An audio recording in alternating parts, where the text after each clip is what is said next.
Hello, everybody. Come in. You're welcome to come in. Have your drinks by you, have a little snack by you. I know we're here for 90 minutes, so we do all want you all to get comfortable. So come in. Um, you can start dropping your name, your organization, your role, your pronouns, anything you would like for us to know about you all. You can begin to drop that in the chat. This webinar is going to be recorded. So if you're coming in with cameras on and you don't want to be on camera, we have already started recording this webinar. So make the necessary adjustments. Also, as you're coming in, I'm going to say this a few times. We will be dropping codes in into the chat, and you'll see codes come across the screen just to verify your attendance today, since this is a mandatory training. So welcome, everyone. Come in, feel free to drop your name, anything you want us to know about you in the chat. This is going to be a recorded webinar. We do have attendance codes that we'll be dropping in the chat periodically throughout this webinar for your attendance. So thank you.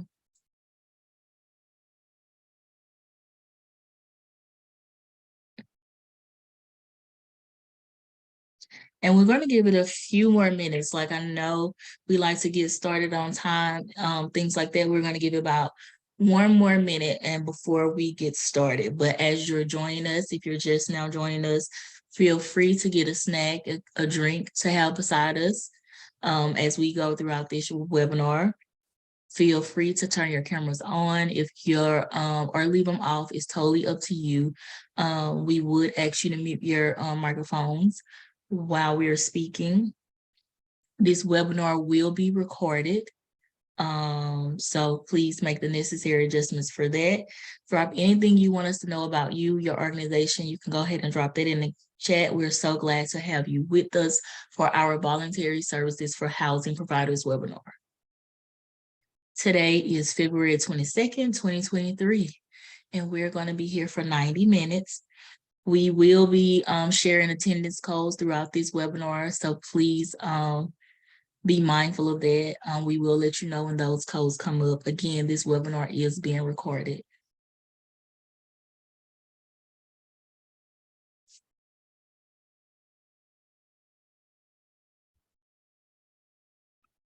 Just one moment, Shakari. Meg is just having to get resettled back in with sharing slides. So just as folks are joining, again, feel free to drop in the chat where you're from.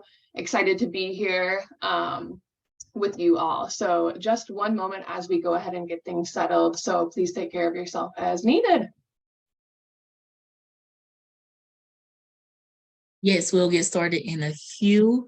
I will give out a disclaimer that our staff here is experiencing some inclemental weather, so we want to give that disclaimer as well. So if there are any technical difficulties, I can't even talk today.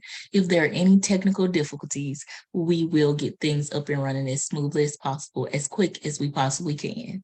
But I'm so happy to see all of you here.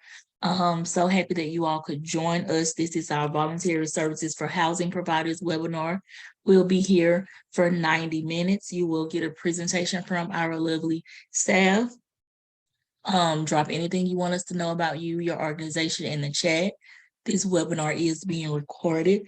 My voice has been doing something strange lately, so bear with me. We will be sending out attendance codes throughout this webinar since this is a mandatory training. So please be on the lookout for those. We will announce those when they come out.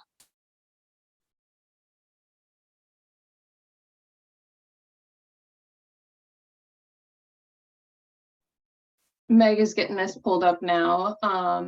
Shakari, do you want to just go ahead and kind of get started with the land acknowledgement? Meg will have things pulled up here shortly. Sure. So I'm going to go ahead and kick it off with Freedom Network's land acknowledgement. So we do honor and acknowledge that this land is stolen land, and Freedom Network organization is located on the Nacotchtank and Piscataway people, and we like to pay our respects for that. So we always like to open up our webinars and acknowledge that. And if you would like to join us, please visit native-land.ca to learn what land you're on. So that's our land acknowledgement. And Meg, you can go ahead and drop that link in the chat for everyone who needs to have access to it. Next slide, please.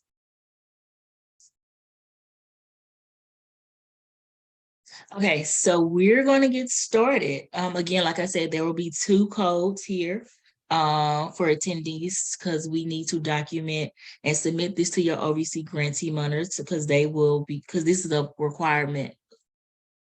Hold on, everybody, give me 1 second.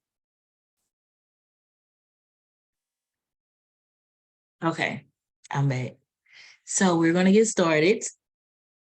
Like I said, there will be 2 codes throughout this webinar. You will need to jot those codes down and document them so you can give them to your grant monitor to document your attendance here, since this is a mandatory training.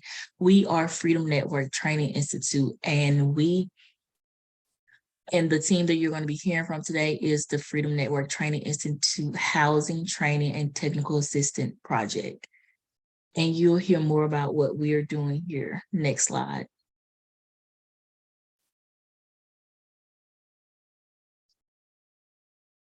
So I want to get a chance for everyone on the team to introduce themselves so you can get to know us as well. And I'll kick it off. My name is Shakari. I identify as a Black body of culture. I have the pronouns of she, her. My description is I have short Black hair. I'm wearing gold rimmed glasses. I am of darker skin tone, of African descent. I have on 2 gold necklaces. I have on a white shirt and a leopard print dress. The land that I'm originally from is the land of the Caddo Indian tribe, which is in Louisiana, and I'm located on the Nacotchtank land, which is now called DC. My time here working with Freedom Network has been great. I come with a history of working with a grassroots organization in Louisiana that helped women who were either exiting the sex industry or serving human trafficking survivors. When I am not fumbling and jumbling all over my words and in more healthier states, I like to practice yoga. I like to go for walks. I like to eat the best snacks food and be cozied up somewhere on the couch with a warm blanket and something warm to drink. And that's it for me. I will toss it over to Carrie. Hi, everyone. My name is Carrie Ashide. I utilize the pronouns she, her. I am the housing project manager here at Freedom Network USA. I am a white woman. I have my hair pulled back today and also am wearing rimmed glasses.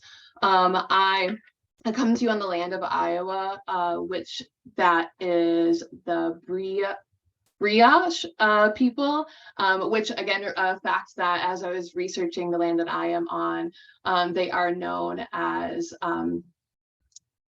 the language of the snow people. So I thought that was pretty exciting to learn about myself.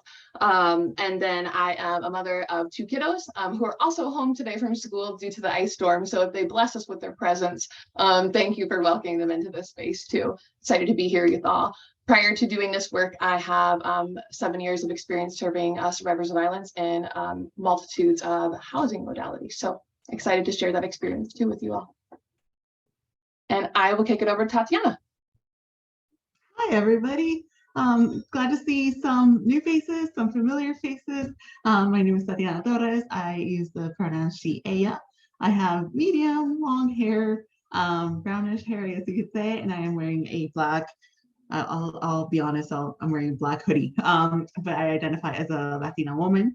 I live in the stolen land of the Ojibwe, Odawa, and Potawatomi folks, now called Chicago. And I have a mixed background in social services, ranging from working in a DV shelter, helping women and families, and then doing research with historical historically disinvested communities in the Bronx and New York. And so super excited to be here and sharing a little bit of the work that we do and orienting you to this grant, and congratulations on receiving it. With that, I will throw it over to Cassie. Hello, everyone. My name is Cassie. My pronouns are she, her. I identify as a queer Asian American woman. I'm currently wearing a blue shirt, and I'm also currently on the lands of the Huetar indigenous people in San Jose, Costa Rica, but I am originally from from Alena, and the people who are originally from there are the Muskogee indigenous people. I do identify as a survivor myself, and I am a training specialist at Freedom Network. I'm going to pass it to Meg. Hi, everybody. My name is Meg. Unfortunately, you can't see me because our ice storm is really taking my internet down a little bit today. I am our senior resource specialist here at Freedom Network, and I use the pronouns she, her, hers. I am coming to you from Southwest Michigan, which is Potawatomi land. And before I worked here at Freedom Network, I worked at a local nonprofit doing education and outreach on domestic violence, sexual assault, and human trafficking.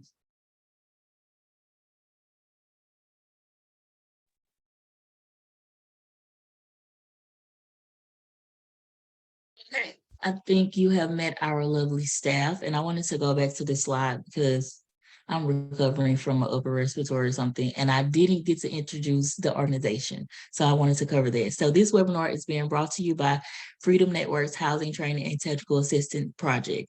So this project is funded by OVC, the Office for Victims of Crime. We provide support and resources for service providers as yourself on understanding and connecting to housing options for survivors of trafficking. We host quarterly webinars on topics on the intersection of housing and human trafficking.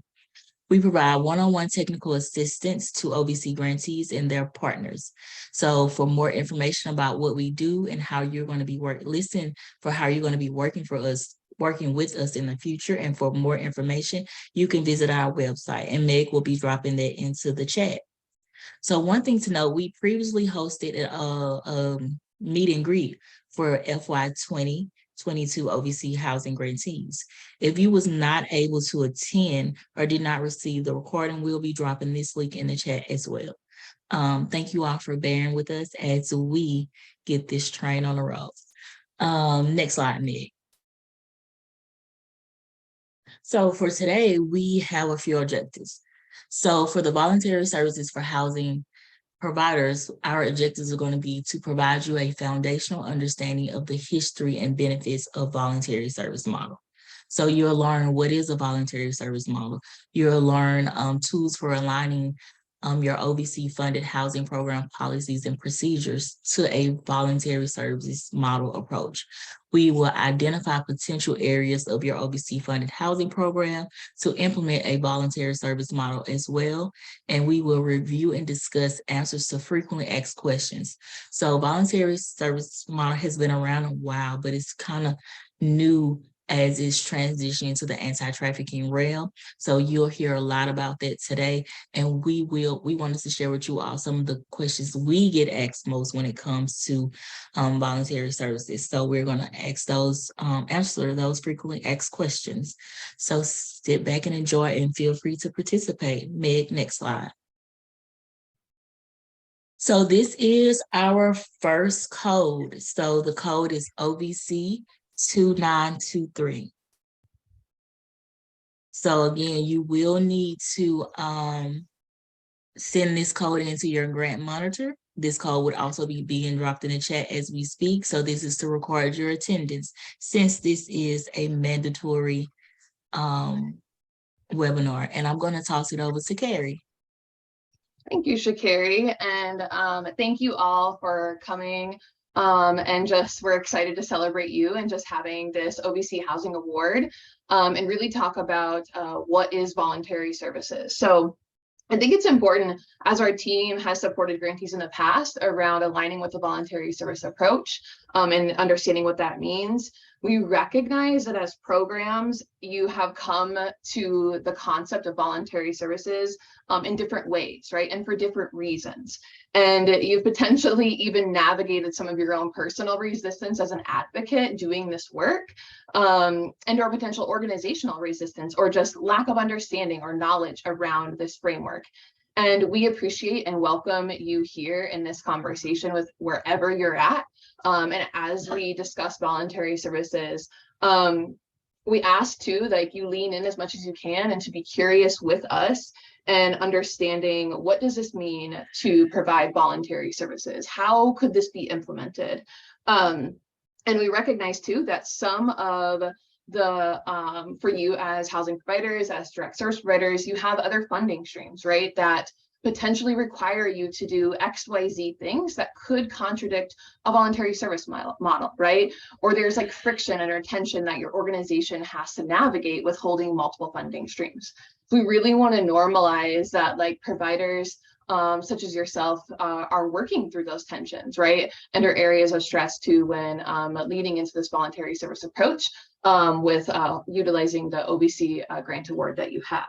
So we appreciate that, and really acknowledge that voluntary services exist on a spectrum. And my colleagues too, throughout our content, will kind of review, what does that mean to exist on a spectrum for voluntary services? So again, thank you for being here and leaning in and being curious and learning about this approach further with however you're showing up to the conversation.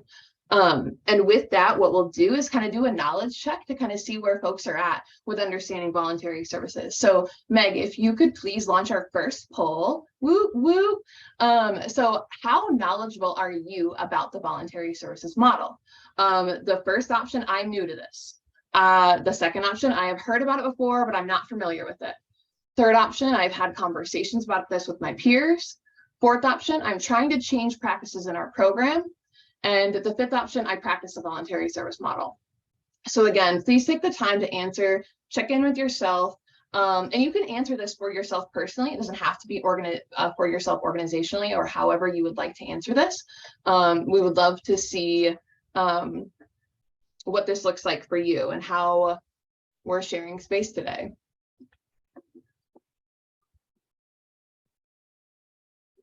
So please go ahead. And Meg, whenever you are able to see the majority of folks answering, please feel free to close the poll, but we'll give, oh, awesome. Thank you. Thank you, Meg, for broadcasting those results. So just to kind of recap, right, we have folks really ranging, right, from I'm new to this to I practice a voluntary service model, with 35% of the folks here who answered that are practicing a voluntary service approach and or model with the programs you serve. So thank you so much for just engaging in that conversation, right? And even our knowledge, it exists on a spectrum here as we lean into learning about a voluntary service approach. Next slide, please. Okay, we think it's important too, when talking about the voluntary services model, that this idea is based on the idea that participating in services should be voluntary and not a condition of receiving shelter and or housing services. So when we think about these other circular kind of like bubbles, trauma-informed care, survivor-centered, and harm reduction, there's components of these that are similar and align with voluntary services. So I'm just going to review these broadly because each of these components could really be its own webinar, right? And conversation around what does this mean? How do I implement this? And there's a hyperlink here on the slide that you'll get a copy of too, that the OBC model standards for serving victims of victims and survivors of crime, that kind of dives into these components further. So trauma-informed approach, right? This recognizes that there's signs of trauma and staff, clients, survivors you're working with and others, and responds by integrating that knowledge about trauma into policies, procedures, practices, settings. And the trauma-informed approach is placed priority on restoring, right, the survivor's feelings of safety, choice, and control, right? That they're in control and they identify what safety means for them. And then when we think about the survivor-centered approach, right, this is placing the survivor's priorities and needs and interests at the center of the work with the survivor, right? So they are identifying what's best for them, you're providing that service like with non-judgmental assistance, and that emphasis is on self-determination, right, for the survivors, and if they would like assistance in determining what is best for them, right? We really want to lean into that survivors know what is best for them. If they need additional support, our goal is for them to, with that kind of rapport building and such, that they lean in and ask you for those services, and that their voices and choices and perspectives are at what's centered with the services that they are receiving from you. And then when we think about a harm reduction approach, right? So this is a spectrum of strategies that includes like safer choices, right? Decisions, and working with people on those decisions without judgment, right? So I feel like when we think about a harm reduction approach, a survivor-centered approach, and trauma-informed care, right? There are, for example, in trauma-informed care, we talk about focusing on choices, right? And the collaboration with those choices. When we think about survivor-centered, we're focusing on that individual survivor identifying what's best for them. And that harm reduction approach is working alongside survivors with the choices that they make without judgment, right? And all of those feed into this voluntary service approach to providing service provision, right? So all of these things are embodied with voluntary services. So if you're familiar with these components, they apply to how you work in the voluntary service component as well and model. Go ahead and go to next slide, please. Okay, so I wanted to do a brief history of what is voluntary services, right? Because again, as we saw with our poll earlier, some folks are new to this, some people are already practicing this, and there's a range of folks in between. So I think it's important to acknowledge that in the past, historically, right, as shelter housing programs and stuff have been developed, right, that programs started to individually start to evaluate and identify maybe why they've used rules or why they've had sort of like requirements and stuff in place, right? So historically, programs are always doing some sort of evaluation of like why they offer services and how they do it. And then in 2007, there was a really a study put on by the Missouri Coalition Against Domestic Violence, which is a statewide study. And what they focused is like working with a select amount of service providers in their state and to collect data and information on voluntary services, right? Where people are given choices, like what did that look like? How did the outcomes look for survivors of a violence? And this focused primarily on domestic violence programs. And so again, we'll share the link of that study too, but they found tremendous benefit to offering folks with the approach and their choice of voluntary services.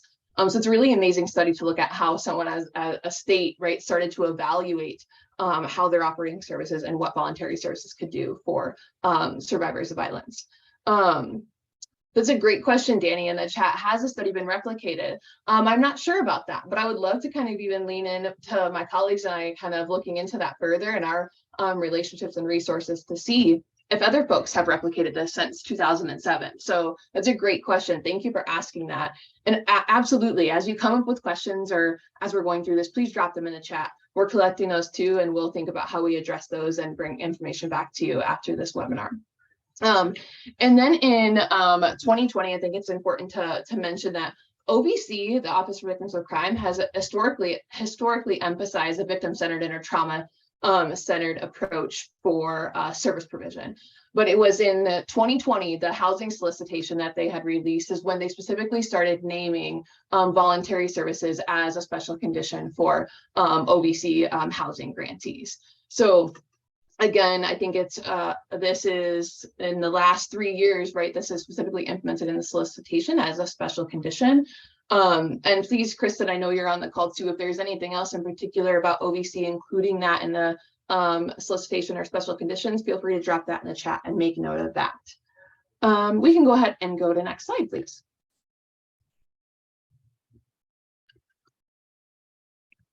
Thank you, Meg, I appreciate it. So next, I just want to briefly run through the core components of voluntary services.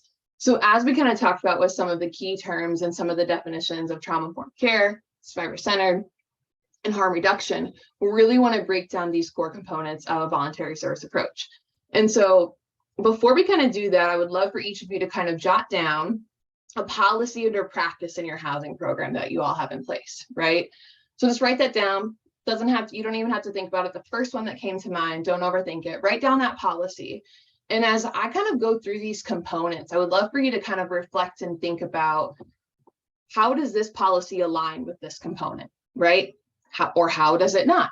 So go ahead. Again, this is just an exercise to kind of reflect on something specific to your organization or the program as I run through these components here. So the voluntary service approach to providing housing services, trafficking survivors is an empowerment-based and survivor-centered approach rather than a compliance-driven and service-centered approach, right? So we want to give the power and choice back to folks engaging in services when working and offering these housing services within your program. The voluntary service model is based on the belief that survivors are competent, capable, and they should have the right to make their own decisions on how they want to move through services, and that they are able to make those own decisions and goal planning. And when survivors are engaged in directing how they want to move through service provision, they experience better outcomes. Survivors thrive within this model. And it allows them to practice skills that they will utilize outside of engaging with your service program, right? That they can use this well after they're done with engaging in your housing program. So when we think about voluntary services, it's really embedded in that housing first approach, right? For principles of what this looks like for housing first, right? That access to housing should be done without prerequisite, right? Without requirements to doing X, Y, Z to access that housing, right? That we recognize that survivors have a need for housing assistance, and you align with your the OVC Housing Award, and that they're able to access that with a low barrier approach. It prioritizes, right, that self-determination and autonomy for survivors and how they engage in service provision with you all and what your program is able to offer.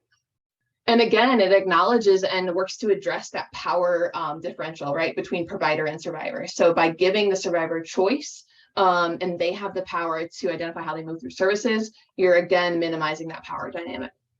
And then the goal is, right, to avoid actions of re-traumatizing survivors as they move through services. So it allows for you to have that individualized approach, and that survivor is identifying that goal and that focus, and the goal is to not have that compliance-driven requirement, because that then requires staff to do kind of that compliance follow-up, those types of things, and be consistent with that. And this model also takes account into survivors' unique circumstances, right? It meets them where they're currently at, how they show up into your services, and really identify how they move forward from there. And it's also with building out programming and engaging in survivor feedback, right? So oftentimes, and we'll have a few resources that we'll drop later on too, that as you build service programming, you want that to be informed by survivors and the folks who have worked through the program with you. So again, incorporating and finding ways to engage in survivor feedback is also helpful in embodying the voluntary service approach.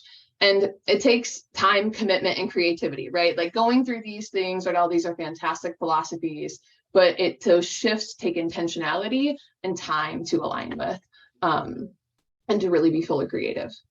And we'll go ahead and go to next slide, and I will pass it over to my colleague, Cassie.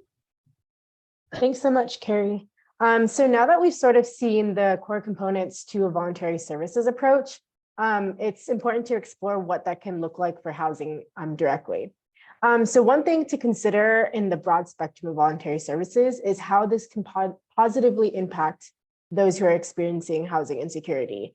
How can this approach serve the physical, the mental, and emotional needs of the survivors? So here on the slide, you'll see a few questions that can help you direct you when you consider this. So for example, let's take the first one. What can we do to help a survivor achieve their vision? So one thing that you can consider when thinking about this question is, first, how are you identifying or how are you centering the survivor to help them identify their needs, goals, and wants? What is your organization doing to really center their voice and listen to what they are saying and what they're identifying? And then secondly, what can your organization best do to support them? Whether that's in resources, whether that's in connecting them to other services, really prioritizing the survivor. And another example is the third question on the slide. Is housing the only service the survivor needs? So when considering this question, you can think about what other resources you can connect them to, what community resources and adjacent services you can tap into that can really broaden the options for that survivor. Next slide, please. So it's really important to also note that voluntary services exist on a spectrum. And I know that Carrie mentioned that earlier in the presentation, and I sort of want to expand on this. So it can definitely be overwhelming at first when you look at, okay, how am I going to shift to a voluntary services model? But the good news is that small steps are the way to do that. And so as we go through this slide, I encourage you all to jot down some of your ideas because that's definitely a start. So this is sort of like a model of how like that small step would look like. So you can pick a policy and procedure. I know that Carrie asked you in the last few slides to think of the first policy that came to mind. So with that one in mind, we can sort of go through like a trial of sort of engaging in this spectrum. So once you have identified that policy, you can think, why do we have this in place? Is it a funding requirement? Is it for safety? Is it a policy that your organization has had forever? Just considering really what is the purpose of this and objective. And secondly, you can also ask if it aligns with your values. And this is also a great time to sort of engage in your organization and sort of reevaluate if your values are trauma-informed and voluntary services aligned to begin with. And then you can ask if your funder requires it. I also think it's important to reevaluate if your funder is aligned with trauma-informed care and voluntary services approach. And I know that a lot of times there's multiple funding streams. So which ones are best for really aligning with voluntary services? And then you can also ask, how does this help the survivor? And this definitely includes incorporating survivor feedback. And also it's important to note that if a survivor asks for a certain structure that may help them, that's okay, but it's completely up to them to identify that need. It's also good to know that shifting policies and procedures doesn't mean that you have to scratch the whole entire policy or procedure. There can be positives, there can be things that the survivor can benefit from, and you can keep those components, but you can also shift the ones that may not be the best for that survivor. And sort of on that same note, how does this policy or procedure harm the survivor? And again, taking into account survivor feedback. And also noting that some harms may not be super obvious at first, but also that limited options is a form of harming survivors. And then lastly, this brings you to the big question, is this a mandatory requirement? And this can either be because of non-negotiables within the organization or because of other factors that are out of your control, like legislation or funding requirements. So looking within there to see if there's any element or component of voice and choice for that survivor. So some examples of this can be looking at mandatory drug tests or meeting a case manager weekly or curfews. So once you identify if it's mandatory or not, then that brings you to the next set of questions. Is it mandatory? And if it is, then can you shift something to make it just a little bit easier for the survivor to navigate?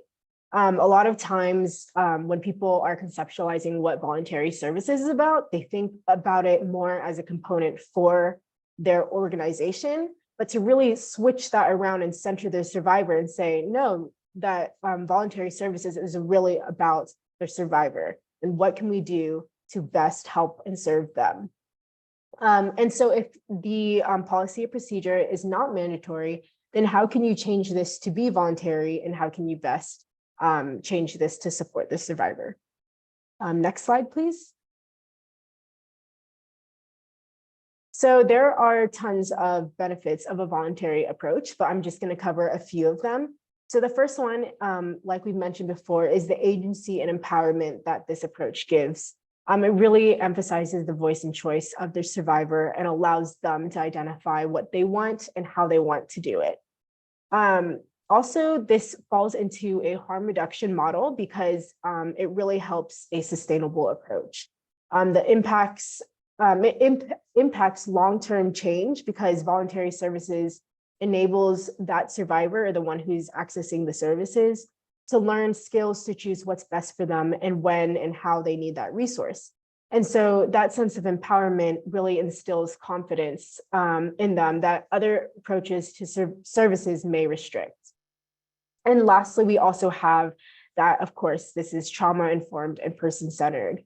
This person-centered approach really gives that individual the power to identify their needs.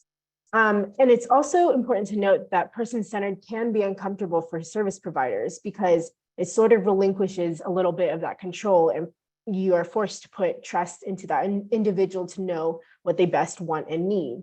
And this can definitely be uncomfortable, but it's imperative when it comes to centering the survivor and also when it comes to minimizing power dynamics.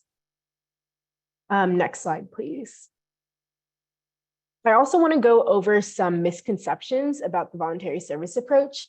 So the first one that we have is voluntary services doesn't, sorry, I said that wrong. The first one is that voluntary is automatically voluntary services. And so I want to reiterate that just because it's voluntary or optional does not mean that this is a voluntary services approach, because agency and choice exists on a spectrum. So if a survivor is given an option of either utilizing a resource and quote unquote complying to certain rules or criteria, or not using the resource or not being able to access housing, that's not really a true voluntary services approach. The second misconception is that voluntary services ignores safety concerns. And so I want to emphasize that prioritizing safety does not mean that you can't have a voluntary service approach. It's definitely valid and common to think about safety concerns first. However, that doesn't mean that it's one or the other. In fact, voluntary services can provide more adaptable and personable resources for that specific individual, which is arguably the safer option for that person. And lastly, another misconception is that voluntary services won't help survivors in the long run. And it actually will help them because it will help the survivor benefit from a larger sense of transparency, trust with the organization or program. It'll help them develop agency and empowerment that comes with the voluntary services approach. And it helps the individuals be more prepared for the quote unquote real world. Last slide, please, or next slide. So sort of looking overall at the voluntary services approach and things that you can do to sort of move toward that. So the first one is survivor engagement. And this is definitely imperative at all levels. And so a lot of people, when they think about survivor engagement, the first thing they think about is feedback, which is definitely really important, but it's also important to note that survivor engagement and inclusion also exists on a spectrum and can exist and should exist on multiple different levels of your organization. So whether that means incorporating survivor leadership, incorporating survivor feedback from each component of the program, things like that. And then also feedback from all levels and from all different individuals. So including feedback from your staff, from direct staff, from management, but also from those who are accessing the services. And another way to move toward a voluntary services approach is to sort of collaborate with community partners. It's great to utilize each other and to sort of lean on each other for support. There are so many times when y'all might have the same funders, when y'all might have the same barriers or challenges toward navigating this voluntary services approach, and sort of leaning on each other and saying, like, oh, like, what did you do for this? Or how did you navigate getting around this mandated state legislation, something like that. And also, I just want to give a plug to Freedom Network. We do have our peer learning communities, which we sort of foster that community and sort of allow y'all to engage, or sorry, not allow, encourage y'all to engage with each other. And lastly, I just want to definitely reiterate that small steps is definitely the way to go when it comes to voluntary services approach. And that's a way to sort of avoid being overwhelmed. Next slide, please. So now we're going to go into breakout groups. And before we do that, I sort of want to give an overview of what we are going to be doing. Each of them, our staff are going to have a group, and there's going to be 4 different groups. And what we want to do is we sort of want to each go over a different scenario with y'all and sort of brainstorm what we can do to shift this to a more voluntary services approach. And so this is a time for y'all to really brainstorm.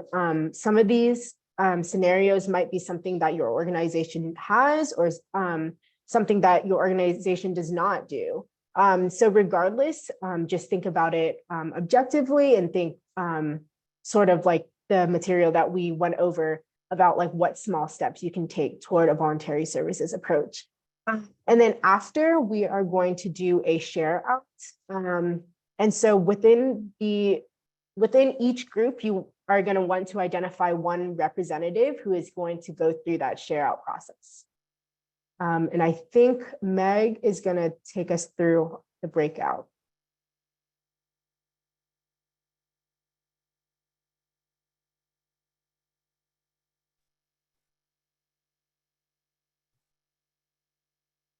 Alrighty, so if you have a join the specific room, feel free to go ahead and click on that, and folks will start joining that.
And we're back.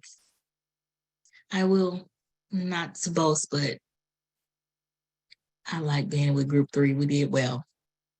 But I'm going to let our hosts have us to share out.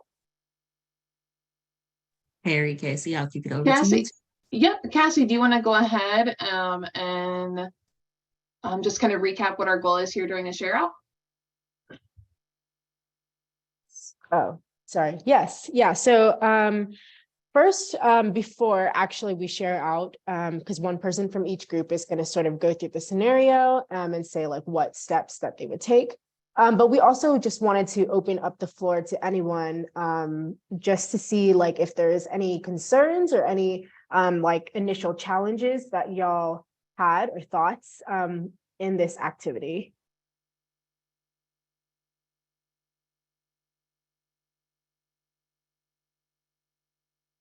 Awesome. I take that as a good thing. So Carrie, if you want to start off with group 1 and read the scenario. Absolutely. And Meg, are you able to screen share the Jamboard? If not, no big deal. We can read through the scenarios. But just wanted to kind of check in. So folks, thank you. If you want to go to the second slide there. So we didn't add any notes on here as we had conversation, but this scenario broke down the conversation. Your organization is working with a survivor who is actively using substances in a communal living space. Another survivor in that shared space has informed you of the substance use and they feel it is impacting their sobriety. How would your current policy and procedure address this? How can this shift toward a more voluntary service approach? And I will say that if there's anyone from group 1, please feel free to unmute and chime in. The folks that we had in the group had predominantly scattered site housing options. So when talking through like a communal living situation, we talked in kind of previous experiences. I know Amy, Boyd, you had some experience with having the shared living space too, but I'd love to just see if there's any feedback from our group or just kind of key takeaways when working through this.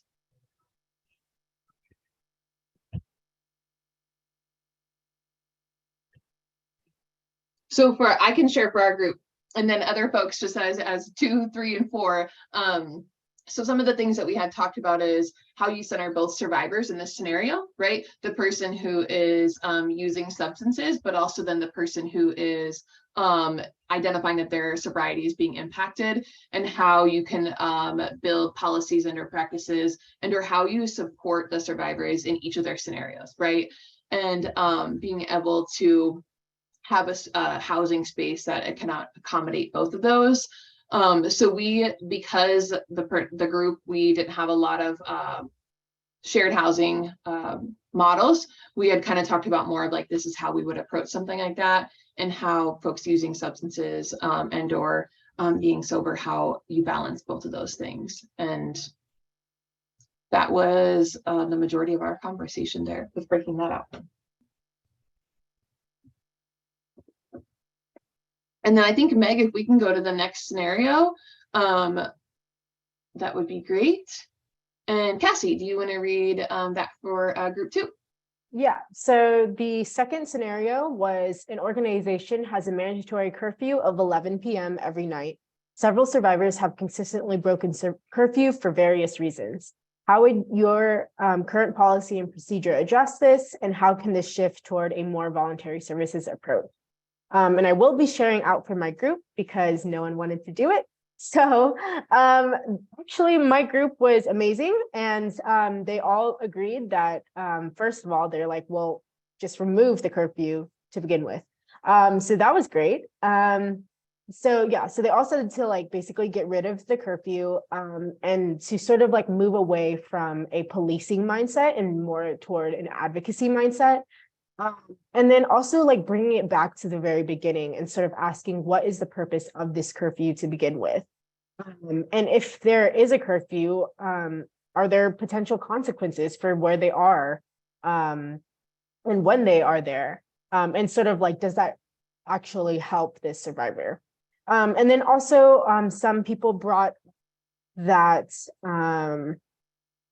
some people brought up that if there does have to be a curfew, then sort of using that curfew to advocate for them versus using that against them. And to really use communication and sort of like tailor it to that individual. So if a survivor has a job that is a nighttime job, or if the survivor is going to go see a friend, sort of like what that looks like as far as communication, because I know that safety can be a concern, but also noting that things can happen at any time of the day, can happen at any time of, that didn't make sense. Things that happen at like 2 a.m. can also happen at 8 a.m. And yeah, so yeah, but overall my group said to just get rid of the curfew. Oh, next slide. Awesome. And I'll read the scenario out for group 3. And this focuses on your organization has required weekly check-ins with residents that live independently in rental housing. Some of those survivors have been skipping check-ins, some have conflicts with work situations, and others do not provide an explanation. How would your current policy or procedure address this? So is there anyone from group 3 that would like to share?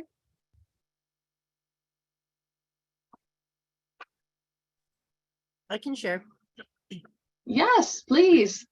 I was just stating that Woo! our policies and procedures at LifeLink will try to, get in contact with the client as best as possible. Like all these other post-its on here say, just try to meet the client where they're at.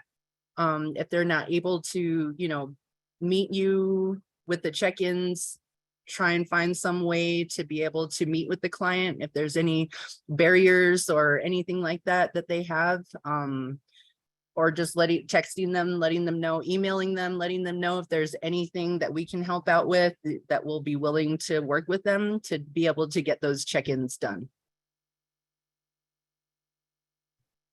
Awesome, thank you. Is there anyone else from group 3 that wanted to share any thoughts or things that came up for them while working through this?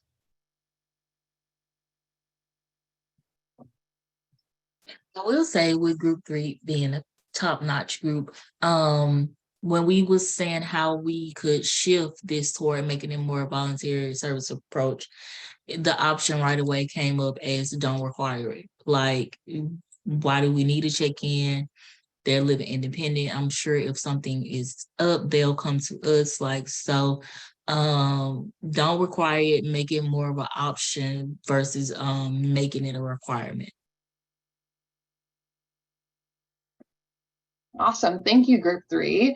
And I will say, like, these scenarios, policies, practices are things that that we have seen and supported grantees work through. So thank you folks for that feedback on for group 3 in this, and that was very helpful. Meg, if you want to go to the next slide, and then Cassie, you will read through this one. Yes, so this prompt is: a survivor has broken several policies when previously engaging in services. They also left the transitional housing program several times for extended periods of time without explanation. After 5 months, they returned to the program in need of housing services. How would your current policy and procedure adjust this, and how can this shift toward a more voluntary services approach? So does anyone from group 4 have any insight, any input? As you can tell, we didn't keep notes, but anyone from the group, feel free to chat. Unmute yourself if you want. If not, I can recap. I told them I could sit and I can speak on behalf of group 4. Perfect, thank you.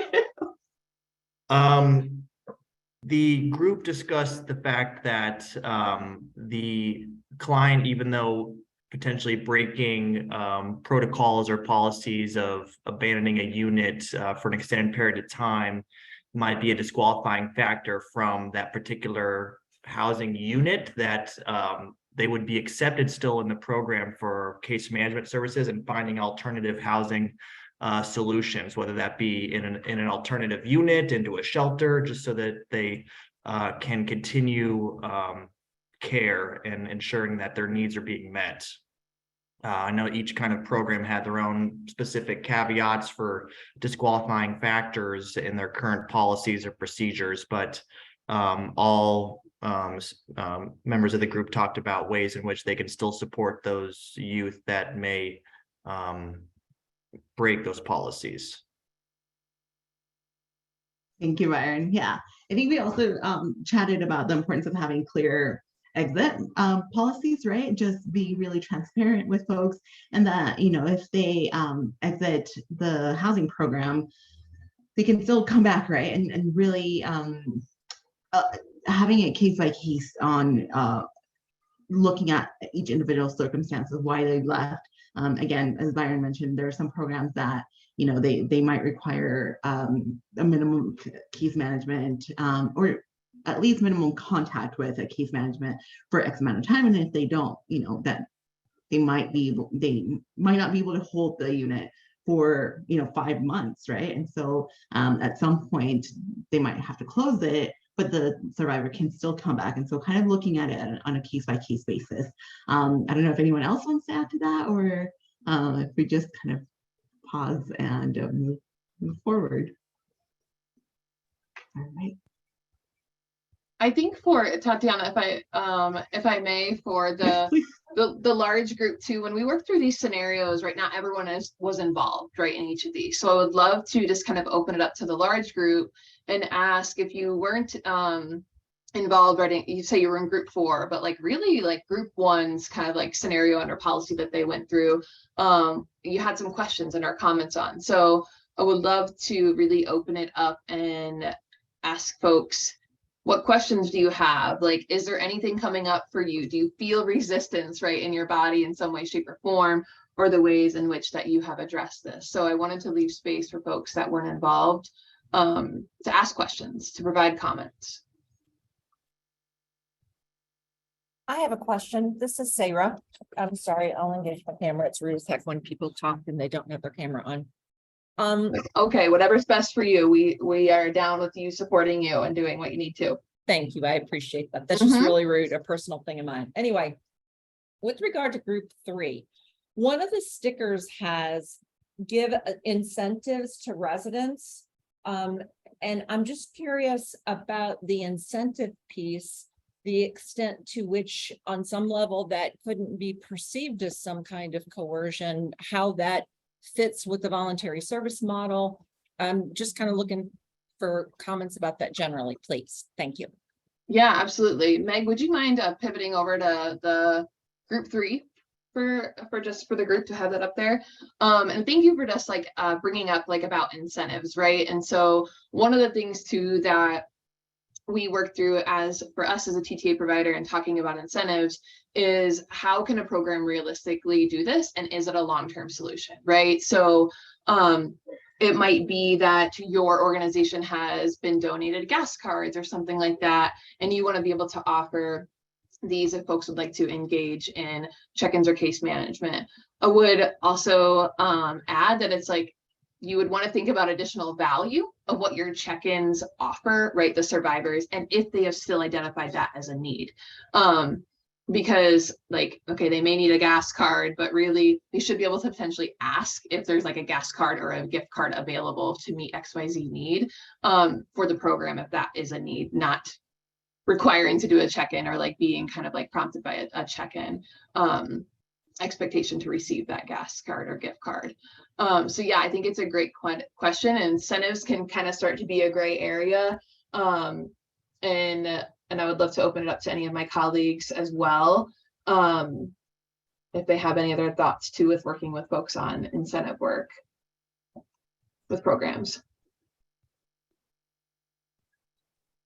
I'll chime in really quick. And I think the incentives, you just want to make sure that the transactional piece of sometimes the dynamics of human trafficking is not being replicated in offering incentives, right? So you just want to be really careful of how the incentives are being offered, and not that you're giving incentives for something that that you want the survivor to engage on, right? Again, I think you want to just be really mindful of those dynamics, because they can be easily replicated if we're not careful. And so just being really mindful of that.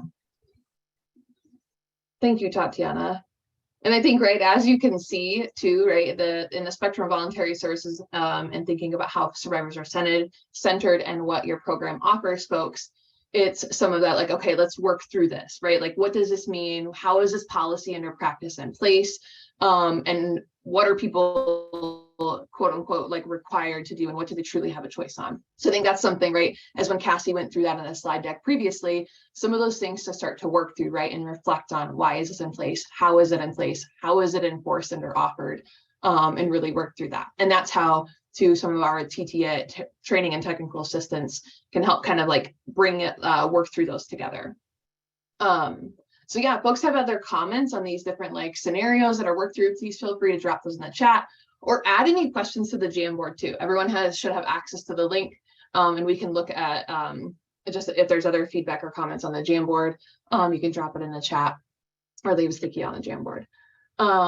Okay, so we will, Meg, if you want to go ahead and pivot back to the slide deck, we'll be able to go back to that.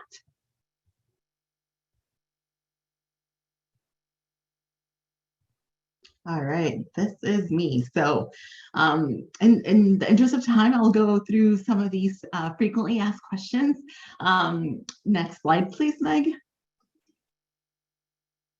And we'll get into the nitty-gritty of some of the most frequently asked questions, but I think this is probably the million-dollar question, and it's around, providing housing and not requiring individuals to participate in services, and if so, how do they achieve self-sufficiency? And so I'll address the first part of this question with a big resounding yes. If the survivor is coming to you and they're indicating they are needing housing, and OVC is letting you know that they want you to engage in a voluntary service approach, then requiring them to participate in anything like case management, economic empowerment, any of your menu of services is a great add-on, but is not it may not be what the survivor is coming to you for. So I think, again, if we think about housing first, if we think about Maslow's hierarchy of needs, just kind of thinking about if someone's coming to you with that basic need of shelter, let's meet them where they're at, let's get shelter over their head. And then maybe, once they have their basic needs met, then they can start thinking about those higher level needs. Hey, how am I going to get childcare? Where am I going to get a job? Or, employment, anything like that, that comes after that. So if they are just asking you for housing, it is okay to provide that. Now, I think the next part of the question, of this same question, would be if they're not engaging in services, I think a big thing is to ask them, what would be helpful to you that we're not providing right now? Maybe if you're only offering a certain kind of services, it's not what they need or it's not what they want. And so really engaging in conversation, again, using that trauma-informed care approach, building rapport, getting to know what their needs are, maybe able to shed a light on, hey, I don't need case management, but I actually need X, Y, or Z. And so really able to see if they're not engaging with us in this way, what are the needs that they have that they would want to engage with. And then the next part of the question is, how do they become self-sufficient? I have a big gripe with that word self-sufficient because I don't think any of us are self-sufficient. I think we all kind of depend on each other, but self-sufficient might kind of have the intonation or the assumption that someone wasn't self-sufficient before. And again, they've gotten to be young adults or adults without us. And so we're making an assumption that they weren't self-sufficient before, which might or might not be true. And I think folks that have gone through a policy and procedure review have read that from me. And so I think just be really cautious of what we're there to do. Are our intentions of the program meeting their needs? And are we actually doing what we want to do and what the survivor is needing us to do and what they're indicating they need from us? And so I think, again, just it's okay if you provide them with housing. Again, we really believe in housing as a human right, and that folks should be housed if that's what they're coming to you for, and then exploring what other needs they may have after that. And then looking at your menu of services, seeing if there's anything else that you can add to that, you know, explore with them, see if there's any ideas that they may have. I think we always also suggest engaging in like survivor feedback and having a survivor feedback policy where you're constantly evaluating what is helpful to survivors and what is not helpful. And so kind of doing that right, on a regular basis. And so next slide. All right, perfect. Again, I think I'm going to just barely touch on this really quick. We will be publishing a written format of the just frequently asked questions. So if there's anything that you're like still kind of thinking, ooh, what does that mean? Or I have more questions that weren't addressed, feel free to send those. We will be publishing again a written resource. But where do we begin implementing the shift to applying voluntary services approach in our program? I think the policy and procedure review is actually a great place to begin. You've received this grant, and because of that, you're having to look at your policies. You may have looked at them, a few years ago. I know that there's a couple of folks that I've worked with who are here already, and so you may have looked at them then. We're more than happy to work with you if you want. I think it helps with kind of just looking at and seeing how is this working, is it not? You certainly don't, we'll talk with those who have had a review, but I think beginning to implement and really ask, where do these policies really begin, or what's the purpose of these, as some of the folks in the breakout groups indicated. And so again, in the interest of time, I'm not going to go through this really in depth, but we're more than happy to set up a TA call if you still have questions about this. Next slide. And I think this next slide is also going to take a lot more than what I can quickly go through, but we see this one a lot as well, just other funding requirements that do not reflect the voluntary services approach. And I think really beginning with understanding your funders and what they're asking you to do. I think we've heard a lot of folks say, oh yeah, at one point, my state, my local, my county funding, they required us to do this. And so we always thought we needed to do it. Really just be familiar and be good stewards of the funding that you're receiving. Know what they're asking you to do, and then see if there's anywhere that you can begin. Maybe you can't be totally voluntary, but can you start with taking your screening forms, right? See what your funder needs, and then match it with what you're asking. Does it match? Are you asking too much? And again, we're more than happy to always walk with you through those questions. We may not know all your funding, but we can, we've seen this a little bit to where we can help you figure out, okay, is that questions that your county is asking you? And so we need to keep that on your intake forms or your screening forms. But we see this a lot where there's funding, just funding contradictions. And so it makes it harder, but we can always brainstorm and troubleshoot through that. That's all the time I have. Again, please feel free to reach out. And then we have questions and answers now. So if there's anything that you would want to have expand on, please feel free to ask. But next slide, and then that is my time. Okay, and then we are back over here. Thank you, Tatiana, for going through your slides quickly. She is phenomenal, and she is our senior training specialist here, so you may get to work with her on your policy and procedure reviews as well.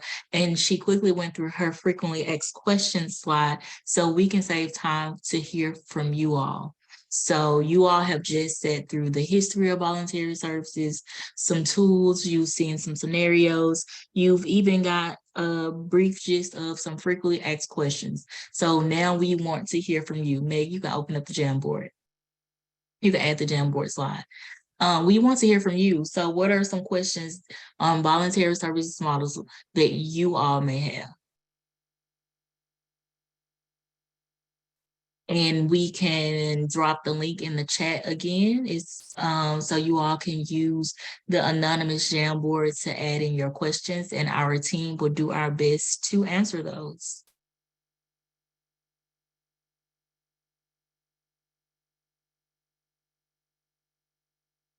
And if you want to come off mute, if you want to be on camera for a bit, whatever you want, if you want to stay on camera, stay off camera and come off mute and ask your question, we save this time just for you all. I got one. All right, Danny, right? Yes, it's Danny. All right, Danny, go ahead, shoot. So I guess my question is more of like a logistics kind of basis. And so like something that I like, this may be just like a me thing, and like maybe the answer to this is Danny, like unlearn some stuff here. But I know that something that I have like, you know, anxieties about is like if I have a client needing like housing assistance, and I, you know, need to move them in somewhere and they're not willing to engage in services, you know, the idea of like, there's like a really high risk of them, you know, forgive the terminology here, but burning the bridge with a landlord that, you know, may be beneficial for someone else, like in the long term of like, so how do you mitigate like facilitating client choice and like voluntary services, while also like trying to ensure that like the partnerships that we build with community agencies or like other landlords, when we're like, you know, also experiencing like this like intense shortage of landlords, in the same breath.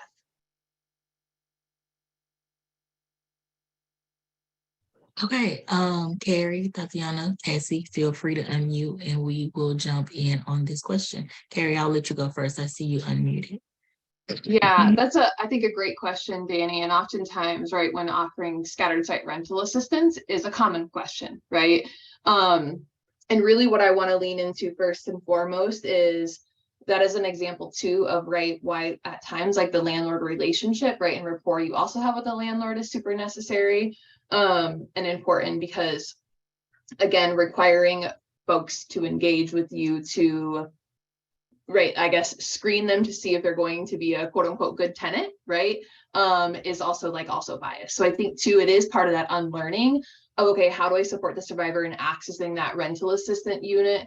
And then how do you offer to them, like what services your program offers, right? Like, so how can you support them as they are accessing that housing unit, right? That is scattered site rental assistance payment, but also you as a provider have a role to balance both relationships, right? Where you're working with a community-based landlord as well as the survivor, and that is at times to where as direct service providers, that balance of doing both. So again, not a hard and fast answer, but I think too, it is like, I think sometimes it's assumptive when we think meeting a survivor to determine what, you know, right, when they're accessing a rental assistance unit is going to help mitigate any potential concerns, right, that comes up with a landlord. So it's going to be more of that proactive approach when working with the landlords, as well as how you can offer services to the survivors and they engage with them when they're ready to. So, but I'd love to just kind of lean into my colleagues too, if there's any other thoughts on this, or as we have other questions come up to the Jamboard. Yeah, I'll just chime in and say, oh, Shakira, go ahead. No? Okay, I'll go. I'll go first. Just quickly, just, you know, I think sometimes the assumption is that we're not going to check in with the survivor. We're just going to let them do their thing, pay rent and whatever. And I think you can still be attentive to the survivor. You can still kind of check in and say, hey, you know, did your landlord get the rent? Like, is there anything that you need help with? And be a resource in that way, and still, you know, be a connection and try to be a bridge for the survivor, because again, yeah, you worked really hard to get a landlord on board, and with you know, we keep hearing about the rental market and just how hard it is right now. And so I think you can always try to engage the survivor in some way, and depending on your program, having, you know, a minimum check-in of like, you know, monthly. I'm just checking in to see if you received the rental payment. And again, I think hopefully they'll reach out when they need it. And you can always say, is there anything else that we're not offering that you would want us to offer? We can look into it or something like that, and try to keep some sort of connection, because it doesn't mean just hands off, right? That's what I was just going to say. Shakira, you go. Actually, you took the words right out of my mouth. So I was going to say, build landlord rapport. Um, of course, while maintaining survivor confidentiality, and just giving them a heads up and asking people to be patient, and going about other ways of checking in with the client, going about other ways of like, hey, if you want, if you need this, we're here for you. We are as here as much or as little as you want us to be involved, though. That's what I was going to add, but Tatiana took the words right out of my mouth. And I just see we do have other questions as well, and I want to be mindful of time. So I'm going to take one more question. If we can get to both, we will. So the one that says, are the best practices to encourage participants' participation in order to increase their likelihood of becoming financially independent? And I'll let my colleagues have the first go at this question.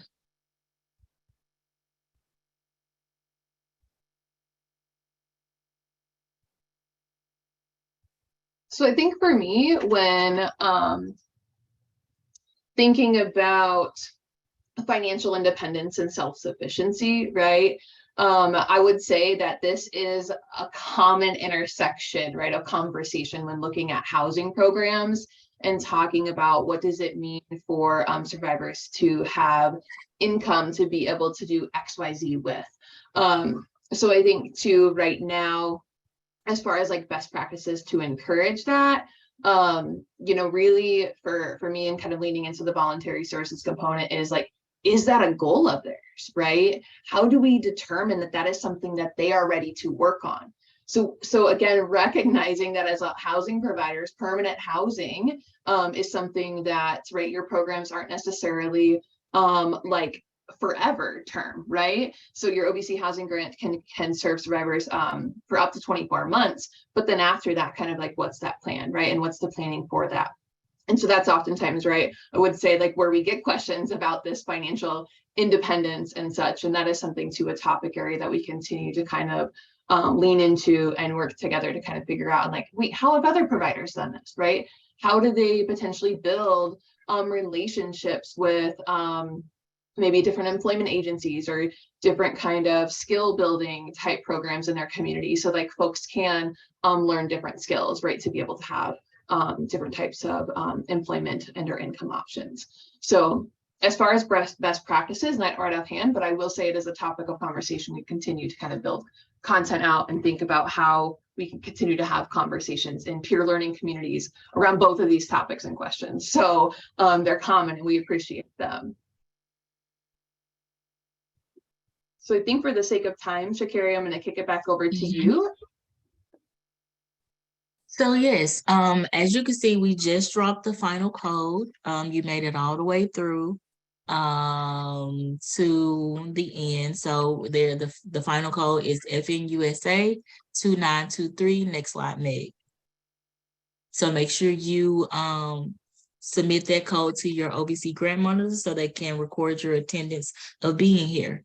So for next steps, and as we close this out, what we are going to ask you to do is reflect and identify areas where you are doing well and areas for potential growth in your organizations and your programs, because you've learned so much about voluntary services model here. And again, it is a spectrum. Like, you don't have to be, after this training, be fully transformed into a voluntary service model by tomorrow morning at 9 a.m. That's not what we're asking you to do. So right now, we just want you to reflect and to identify.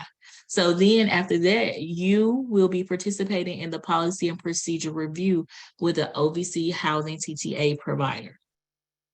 So you will be paired with one of our lovely sales here that you just heard from the call, and we will provide you with a policy and procedure review. Note, you do not have to submit your policies and procedures review to us today. OVC will let you know when that is supposed to happen. You will get your directives on submitting your policy and procedure review to us via email. So look out for that email as well. It is a fun process. I like doing it. I like getting to chat with you all and talk with you all and learn from you all and watch you all just succeed in programming. Next, we will engage, and you can also engage in additional training and technical assistance support with us by emailing us and reaching out to us. And we will be sending out additional materials around voluntary services. We will be sending out documents about frequently asked questions after this in our follow-up email, but you also can learn materials around voluntary services approach as well. Meg, next slide. So the next slide is talking about our peer learning community. We do have one coming up March 23rd, 2023. You will receive an email invitation to follow.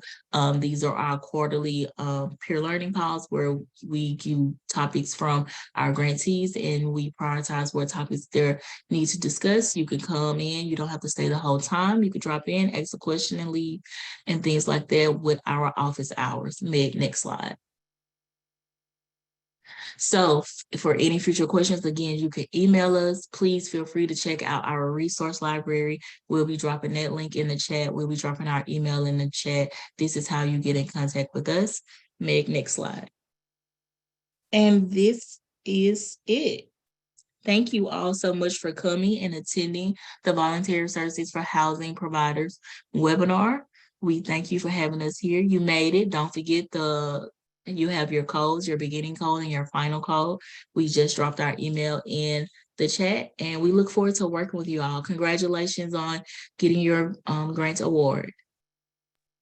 Yes, the evaluation survey was just dropped in the chat. Please, it helps us receive feedback from you, what works, what doesn't.